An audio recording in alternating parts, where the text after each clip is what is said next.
on a daily basis, I wanted drugs. You know, it was like right after school, I needed to go get something, just a different drug, just to try it out. I started drinking at 15 and I never stopped. We got drunk and we got high on drugs. Had hangovers the next day, we'd get up and do it again. I just thought ramming my car into the embankment on a freeway was gonna be the best way to get out of where I brought myself.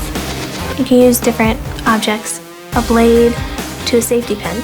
I would scratch at my skin over and over again. One day it just came to a point where I exploded. I knew I was breaking the law and I knew that I was ruining other people's lives, but frankly, I didn't care.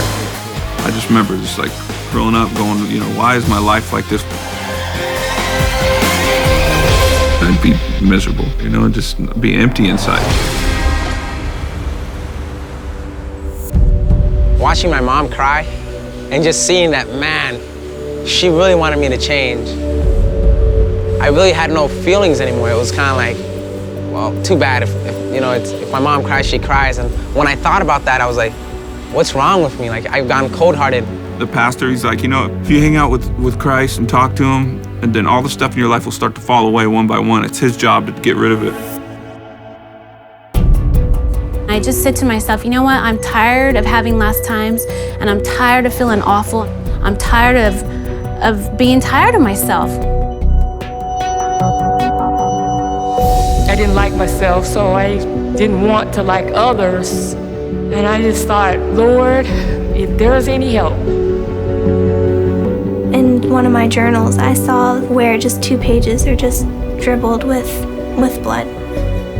I don't know why I did it, but I'd cut more and more, and it just wasn't getting any better. You know, I didn't feel any better about myself.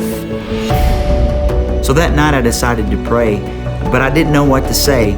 So I said, God, I don't know who you are, and I don't really know how to find you. But if you're God and you're there, maybe you can find me. And I said, Jesus, you know, if you're real, like this guy said, take these drugs from me. And I just said, show me. It was something that, to me, I believe happened when I sincerely gave my heart to the Lord. I was able to be real, to be genuine with him about the hurt I was dealing with. And I knew that Jesus was God, and I knew that he was the way, the truth, and the life, and I just had to choose to serve him. When we get that revelation and understand that Jesus died for our mistakes, man, we just were like, I'm saved, I'm rescued. I just told the Lord, I don't want me anymore. I need you, Lord. I want you to change me and make me new. When I came to Jesus, all I had to bring him was junk. I needed to ask for forgiveness.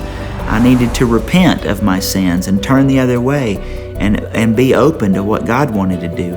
I think about how I would cut on my wrist and Jesus was nailed there, you know, and that was his scar that he had, but he didn't have to.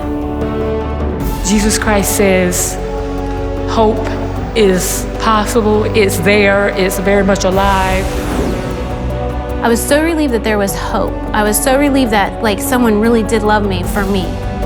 There's no words that can describe the peace and the contentment. God's been consistent and he's been faithful. And it makes me love him today more than I ever have. God proved to me that he hears the heart cry of desperate people, regardless of where they are.